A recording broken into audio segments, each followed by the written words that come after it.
four-wire delta service is a type of electrical service that provides 3 phases of power, as well as a neutral conductor. This configuration is commonly found in commercial and industrial settings. One of the key features of a four-wire delta system is that one of the phase windings is center-tapped, providing a neutral point. This allows for the derivation of different voltage levels, such as 208 volts and 240 volts, from the same service. When working with a four-wire delta service, safety is paramount. Always ensure that you are qualified to work with electrical systems and that you follow all relevant safety precautions. If you are unsure about any aspect of the installation, consult with a licensed electrician.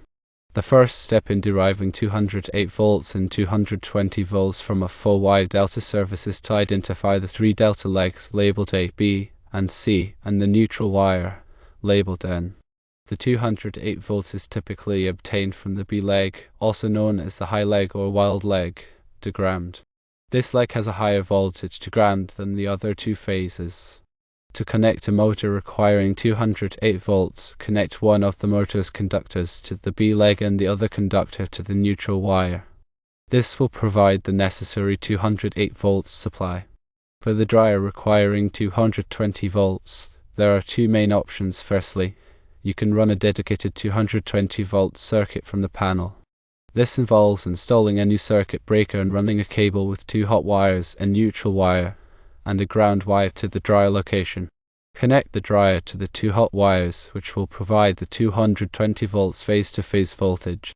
Secondly, you can connect the dryer to any of the delta legs A, B, or C into the neutral wire. This will provide approximately 220 volts phase to neutral. However, this method is only suitable for light loads and may not be suitable for a dryer. Using the phase to neutral connection for a dryer is generally not recommended because dryers typically require a higher current draw, and the phase to neutral connection may not be able to handle the load safely and efficiently. It's important to verify the load requirements of the equipment, in this case, the motor and the dryer, and ensure that the existing circuit or the new circuit you install can handle the load. This includes checking the amperage rating of the circuit breaker and the wire gauge to ensure they are adequate for the equipment's power consumption. Overloading a circuit can lead to overheating, fire hazards, and damage to the equipment. Never attempt to connect the dryer to a 208 volt circuit, as this can damage the equipment. Dryers are designed to operate at a specific voltage, and using the wrong voltage can cause malfunctions, overheating, and potentially permanent damage. Always refer to the equipment's nameplate or use a manual to determine the correct voltage requirements. When running a new circuit for the dryer, follow all applicable electrical codes and regulations. This includes using the correct wire gauge, conduit, and fittings, as well as properly grounding the circuit. Consult with a licensed electrician to ensure that the installation meets all safety requirements and is done correctly. Before starting any electrical work, always disconnect the power to the circuit at the main panel. Use a voltage tester to verify that the circuit is de-energized before touching any wires or components. This is a critical safety precaution to prevent electric shock. Grounding is an essential part of any electrical system. It provides a path for fault current to flow back to the source, tripping the circuit breaker and preventing electrical shock.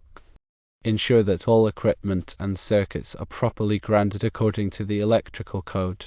When connecting wires, use appropriately sized wire connectors and ensure that they are properly tightened. Loose connections can cause arcing, overheating, and potentially fires. Use a torque screwdriver to tighten the connectors to the manufacturer's specified torque value. Always label circuits clearly at the panel to indicate what equipment they serve. This makes it easier to identify and troubleshoot circuits in the future. Use a permanent marker or label maker to create clear and durable labels. Electrical work can be dangerous, and it's important to take all necessary precautions to protect yourself and others. Wear appropriate personal protective equipment, such as safety glasses and gloves, and work in a well-lit and ventilated area. If you are not comfortable working with electricity, consult with a licensed electrician for assistance. Regular maintenance is essential for ensuring the safety and reliability of your electrical system. Inspect circuits and equipment periodically for signs of wear, damage, or loose connections. Replace any damaged components promptly and address any potential hazards. If you notice any unusual smells, noises, or flickering lights, investigate the cause immediately. These could be signs of an electrical problem that needs to be addressed. Consider using surge protection devices to protect your equipment from voltage spikes and surges. Surges can damage sensitive electronic components and shorten the lifespan of equipment. Surge protectors can be installed at the panel or at individual outlets. When working with electrical systems, it's important to stay up to date on the latest electrical codes and regulations. Codes are constantly evolving to reflect new technologies and safety standards. Consult with a licensed electrician or electrical inspector to ensure that your installations meet all applicable requirements. Remember that electrical work should only be performed by qualified individuals who are trained and experienced in electrical safety. If you are not comfortable working with electricity, it's always best to hire a professional. A licensed electrician has the knowledge, skills, and equipment to perform electrical work safely and correctly. In addition to the above considerations, it's also important to be aware of the potential for harmonics in electrical systems. Harmonics are distortions in the voltage and current waveforms that can cause a variety of problems, including overheating of equipment, reduced power factor, and interference with electronic devices. If you suspect that harmonics are present in your electrical system, consult with an electrical engineer to perform a harmonic analysis and recommend appropriate mitigation measures. Power factor is a measure of how efficiently electrical power is being used. A low power factor indicates that a significant portion of the current is not being used to do useful work, which can result in increased energy costs and reduced system capacity. Power factor correction can be achieved by installing capacitors or other power factor correction equipment. Electrical panels should be properly ventilated to prevent overheating. Ensure that there is adequate airflow around the panel and that any ventilation openings are not blocked. Overheating can damage the circuit breakers and other components in the panel.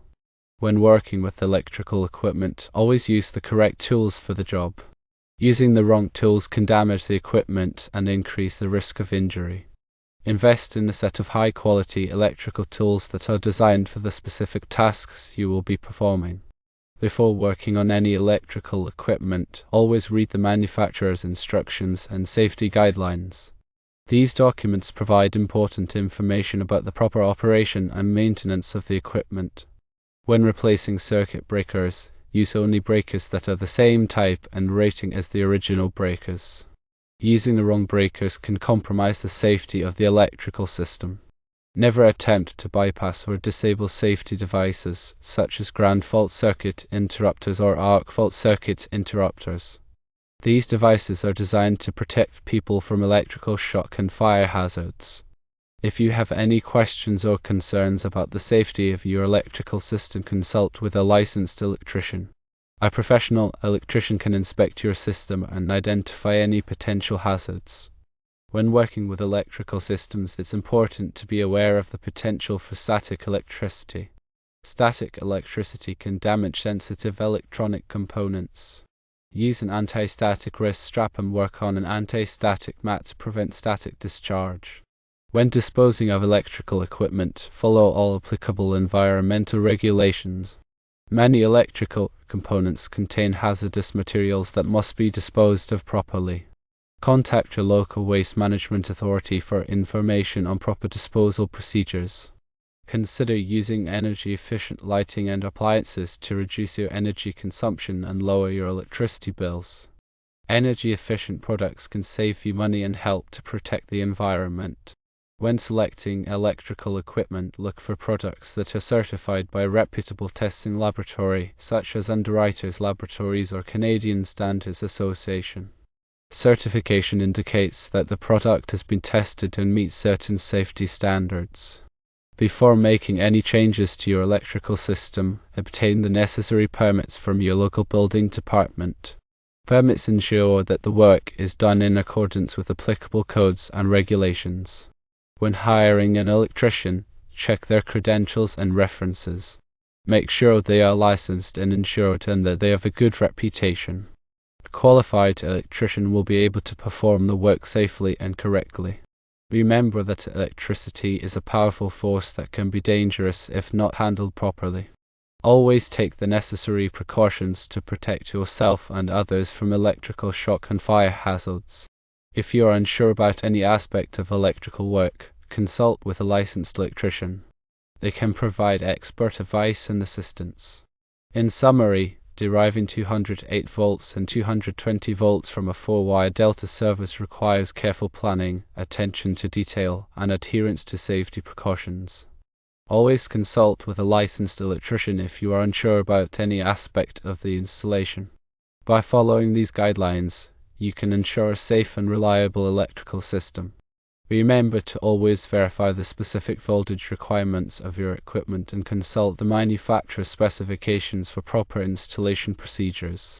This will help prevent damage to the equipment and ensure safe operation. Always prioritize safety when working with electrical systems. Disconnect the power, use appropriate personal protective equipment, and follow all applicable codes and regulations. If you encounter any unexpected problems or challenges during the installation, stop work and consult with a qualified electrician. Do not attempt to proceed without proper guidance and expertise. Finally, remember that electrical systems are complex and can be dangerous if not handled properly. If you are not comfortable working with electricity, it's always best to hire a professional. A licensed electrician has the knowledge, skills, and experience to perform electrical work safely and correctly. They can also ensure that your electrical system meets all applicable codes and regulations, providing you with peace of mind and ensuring the safety of your home or business. By following these guidelines, you can safely and effectively derive 208 volts and 220 volts from a 4-wire delta service. Always prioritize safety and consult with a qualified electrician if you have any questions or concerns.